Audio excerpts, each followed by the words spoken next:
অভিনন্দন সম্মানিত ভিউয়ার্স। কাশ্মীরের পুলওয়ামায় জঙ্গি হামলার পর একটি স্ট্যাটাস দিয়ে এখন তোপের মুখে পড়েছেন বলিউড অভিনেত্রী ও ইউনিসেফের শুভেচ্ছা দূত প্রিয়াঙ্কা চোপড়া। সোশ্যাল মিডিয়ার মাধ্যমে প্রিয়াঙ্কা চোপড়া ভারতীয় বিমান বাহিনীকে অভিনন্দন জানিয়ে লিখেছিলেন জয় হিন্দ।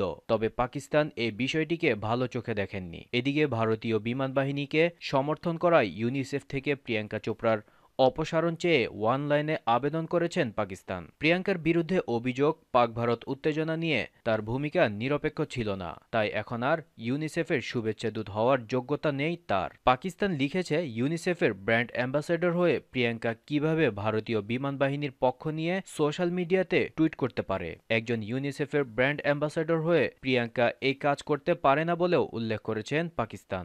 আবেদনে আরও বলা হয়, দুই পরমাণু শক্তিধর দেশের মধ্যে যুদ্ধ হলে শুধু ধ্বংসই হবে না, এতে মারা যাবে অসংখ্য মানুষ। ইউনিসেফের শুভেচ্ছা দূত হিসেবে প্রিয়াঙ্কা চোপড়া নিরপেক্ষ ও শান্ত কামনা করতে পারে, কিন্তু তিনি ভারতীয় বিমান বাহিনীকে সমর্থন করতে পারে না, যেখানে পাকিস্তান আক্রান্ত।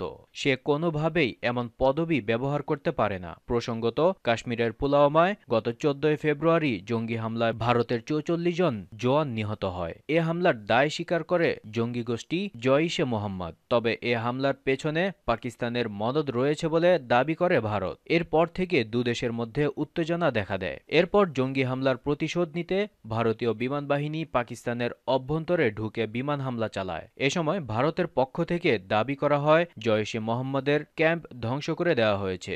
এমন ঘটনার পর অনেক বলিউড তারকারা তাদের পাইলটদের সাহসিকতার প্রশংসা করে। তাদের সাথে ছিল প্রিয়াঙ্কা চোপড়াও। ধন্যবাদ সম্মানিত ভিউয়ার্স, আন্তর্জাতিক সংক্ষিপ্ত এই প্রতিবেদনটি শুনতে সাথে থাকার জন্য। প্রতিনিয়ত দেশ বিদেশের বিভিন্ন আপডেট পেতে চ্যানেলটিকে সাবস্ক্রাইব করে রাখুন।